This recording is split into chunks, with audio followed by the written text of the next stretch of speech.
First ஒரு rectangular sheet எடுத்துக்கோங்க 2. அதான் அந்த ரெக்டாங்குலர் ஷீட்டையே பாதியாக மடிக்க இந்த மாதிரி. அடுத்து வந்து அதையும் பாதியாக மடித்து அந்த அச்சு போட்டுக்கோங்க. அடுத்து ஒரு ட்ரையாங்கிள் அந்த ஹாஃப் ட்ரையாங்கிள் போட்டு இன்னொரு இதுலேயும் ஹாஃப் ட்ரையாங்கிள் போட்டு அதை முடிச்சிடுங்க. அடுத்து அந்த இதை மடிங்க.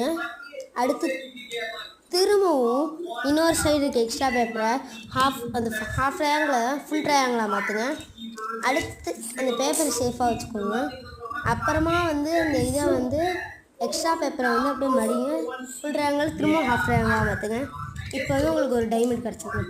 அடுத்து திரும்பவும் அந்த ஃபஸ்ட்டு சொன்ன ப்ரொசீஜரே திரும்ப சொல்கிறேன். இந்த இதை இதுக்கும் ஃபாலோ பண்ணும். ரெக்டாங்கிளை ஹாஃபாக மடிங்க. அடுத்து அந்த இன்னொரு ஹாஃபாக மடிங்க. அந்த ஹாஃபை வந்து அச்சு போட்டுக்கோங்க. அதை வந்து ட்ரையாங்கிளாக மாற்றுங்க. இந்த மாதிரி எக்ஸ்ட்ரா பேப்பரை வந்து இது ஃபுல் ட்ரையாங்கிளாக மாற்றிடுங்க, ஹாஃப் ட்ரையாங்கிளை. அடுத்து இதை மடிச்சிடுங்க. மடிச்சுட்டு இந்த இதை இப்படி மாட்டுங்க. இந்த இதை மாட்டிட்டு அடுத்து தான் நீங்கள் முக்கியமாக இருக்க வேண்டிய ஸ்டெப்பு வந்து இதை எல்லாத்தையும் கோக்குறது.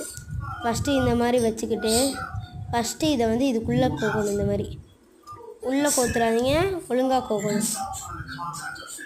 சாரி தப்பாக செஞ்சுட்டேன். திரும்ப பண்ணுற மாதிரி கோக்குறது. பக்கத்தில் கொண்டு வந்து இதை ஃபஸ்ட்டு எடுத்துக்கிட்டு இங்கே வச்சு அந்த இங்கிட்டு இருக்கிறத வந்து இதுக்குள்ளே அமுச்சு விடுங்க. அதாவது அந்த 2த்துக்கும் நடுவில் கேப் இருக்கும், அதுக்குள்ளே அமுச்சு விடுங்க. இப்போ காட்டுற பாருங்க. இந்த மாதிரி அமுச்சு விட்டுருந்தீங்கன்னா உங்களுக்கு அப்போ வந்து ட்ரையாங்கிள் இது நிஞ்சா பிளேட் வர வைக்கும்.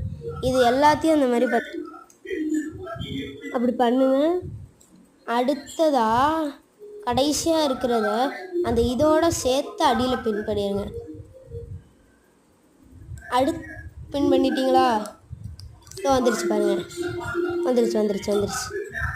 இந்த மாதிரி பண்ணிங்கன்னா உங்களுக்கு ஒரு சூப்பரான க்யூட்டான குட்டியான நிஞ்சா பிளேட் கிடைக்கும். Okay, bye guys.